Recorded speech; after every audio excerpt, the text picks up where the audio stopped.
دوستو، جب بے حیائی عام ہو جائے تو اس وقت اللہ کا عذاب ہی آتا ہے۔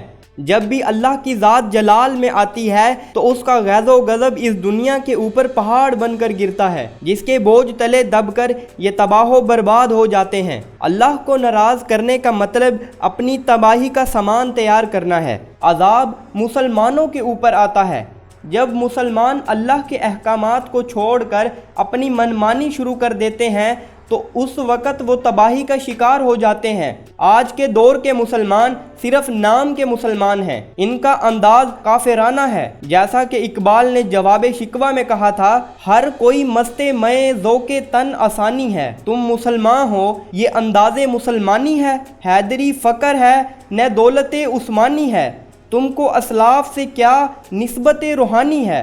وہ زمانے میں معزز تھے مسلمان ہو کر، تم خوار ہوئے تارک قرآن ہو کر۔ ہم جتنا دین سے دور ہوتے جا رہے ہیں اتنا ہی تباہی کے قریب سے قریب ہو رہے ہیں۔ جب زمانے میں بے حیائی اور بے غیرتی کے بادل ہر طرف چھا جائیں تو اس وقت اللہ اپنی صفت الجبار کا مظاہرہ کرتا ہے۔ ہمارے اندر انسانی ہمدردی کا جذبہ بالکل ختم ہو چکا ہے، ہمارے ضمیر مردہ ہو چکے ہیں۔ اس خطرناک سیلابی صورتحال کے موقع پر جہاں ہزاروں لوگ اپنی جانوں سے گئے ہیں وہیں کروڑوں لوگ بے گھر ہو گئے ہیں۔ اس لمحہ میں ایک خیمہ کسی جنت سے کم نہیں ہے۔ جہاں پہلے یہ خیمہ 4000 کا ملتا تھا، اب یہ خیمہ 10,000 کا کر دیا گیا ہے۔ اس خطرناک صورتحال میں بھی تاجر ہر طرف سے اپنا پیٹ بھرنے میں مصروف ہیں اور پھر کہتے ہیں کہ اللہ کا عذاب کیوں آتا ہے۔ شاید یہ تصویر آپ کے دل کو ہلا کر رکھ دے۔ اس تصویر میں نظر آنے والے یہ 5 لوگ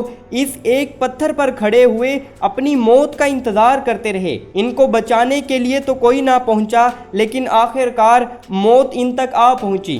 ان کو بچایا جا سکتا تھا، لیکن شرط یہ تھی کہ اگر یہ پاکستان کے شہری نہ ہوتے، کیونکہ یہ اس ملک کے رہنے والے تھے جہاں ایک کرکٹ گراؤنڈ کو خشک کرنے کے لیے تو ہیلی کاپٹر آ سکتا ہے لیکن ان کو بچانے کے لیے نہیں، اور یہی ان کی بدقسمتی تھی۔ کہاں ہیں وہ لوگ جن کو ووٹ دے کر ہم اس ملک کے حاکم مقرر کرتے ہیں؟ سیلابی علاقوں کا دورہ کرنے سے معاملات حل نہیں ہوتے، بلکہ ان کو حل کرنے کے لیے دن رات ایک کرنا پڑتا ہے۔ ہمارا ملک سیلاب کی وجہ سے تباہی کے دہانے پر کھڑا ہے، لیکن ہمارے حکمرانوں کے اپنے سیاسی معاملات ہی حل نہیں ہو رہے۔ ان کو اتنا بھی خیال نہیں ہے کہ خدارا اب تو ان معاملات کو سائیڈ پہ رکھ کر اپنی عوام کو بچایا جائے۔ اللہ سے دعا ہے کہ ان حکمرانوں کو ہدایت دے اور ملک پاکستان کو اس عذاب سے محفوظ رکھے۔